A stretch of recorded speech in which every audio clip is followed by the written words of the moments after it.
Bonjour tout le monde, dans cette vidéo nous allons vous parler de l'élargissement du monde du XVe au XVIe siècle, et plus précisément de Constantinople et de son rôle de carrefour de l'Ancien Monde, ainsi que de la découverte de l'Amérique par Christophe Colomb. Commençons par les Ottomans en 1453, Constantinople, communément appelée Istanbul de nos jours, est la capitale de l'Empire ottoman.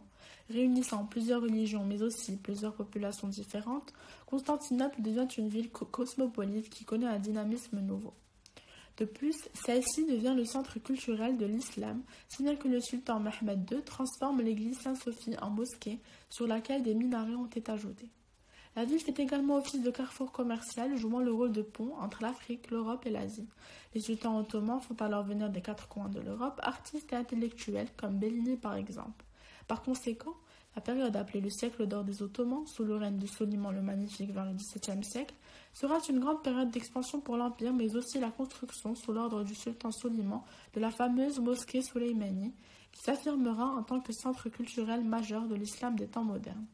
Ainsi, la prise de Constantinople et son élargissement permet aux Ottomans de dominer le commerce principalement en Méditerranée. De ce fait, les Européens et la population chrétienne en général deviennent alors dépendants des Ottomans, surtout dans le domaine commercial, mais craignent aussi leur puissance militaire et navale. Cela vient expliquer le départ des navigateurs à la demande des souverains européens pour chercher une nouvelle route reliant l'Asie et l'Europe afin de ne plus laisser à Constantinople le monopole commercial et sa place de carrefour du monde. Ces voyages aboutiront à la découverte de l'Amérique par Christophe Colomb en 1492. Nous pouvons donc conclure que Constantinople est une ville cosmopolite car y trouvant plusieurs populations d'ethnies différentes. De plus, elle est le carrefour de l'Ancien Monde et l'une des causes principales de la découverte du Nouveau Monde. En 1492, Christophe Colomb, un navigateur génois né en 1451 et mort en 1506, veut ouvrir une nouvelle route vers l'Inde, plus courte et plus rapide.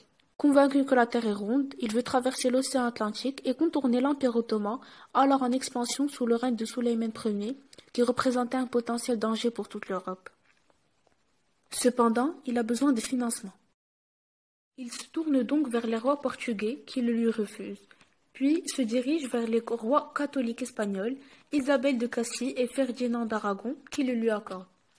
Il forme donc son équipage et achète des caravelles pour traverser l'océan Atlantique car elles sont beaucoup plus maniables et plus fiables pour son voyage d'exploration. 35 jours après son départ du port de Séville, en Espagne, son bateau accoste aux Bahamas. Néanmoins, il était convaincu d'avoir atteint le Japon, ce qui lui permettrait d'atteindre l'Inde. Cette erreur souligne l'ignorance des Européens de la géographie de cette partie du globe. En 1507, soit un an après la mort de Christophe Colomb, les Européens pensaient toujours avoir ouvert une nouvelle route vers l'Inde, jusqu'au moment où ils réalisèrent que c'est un nouveau continent inconnu qu'ils ont redécouvert. Les terres y étaient très riches et peuplées.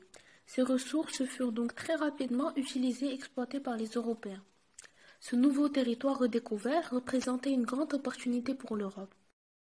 Le Nouveau Monde, découvert par Christophe Colomb, est classé parmi les grandes découvertes, car c'est la redécouverte du continent américain et a ouvert ainsi de nouvelles portes pour l'expansion et l'élargissement de l'Europe vers un nouveau territoire riche et très peuplé, que les Européens vont coloniser et exploiter. Ils vont aussi évangéliser les Amérindiens avec la bénédiction du pape.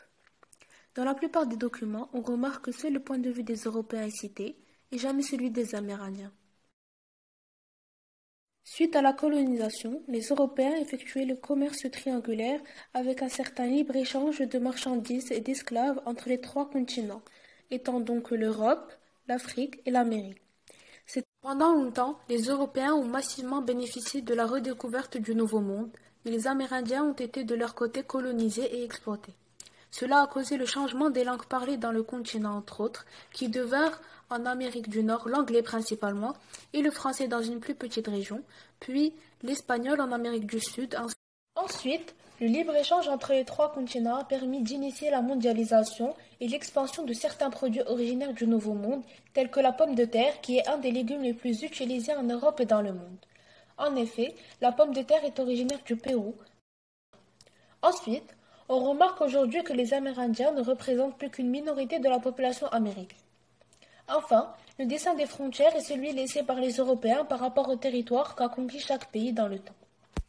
Pour conclure, au XVe siècle, Constantinople est un carrefour entre l'Orient et l'Occident. La ville fait la jonction entre deux mondes car elle est l'un des débouchés des routes qui rapportent vers l'Europe épices et soieries. Cette fonction de carrefour commercial entre Orient et Occident fait que Constantinople est devenue une ville où plusieurs cultures cohabitent. L'année 1492 est une année charnière. Menacée par l'expansion de l'Empire ottoman au sud et à l'est, la découverte de Christophe Colomb ouvre à l'ouest d'incroyables perspectives. La réussite de l'expédition de Colomb permet à de nombreux navigateurs de trouver des financements pour leurs voyages, comme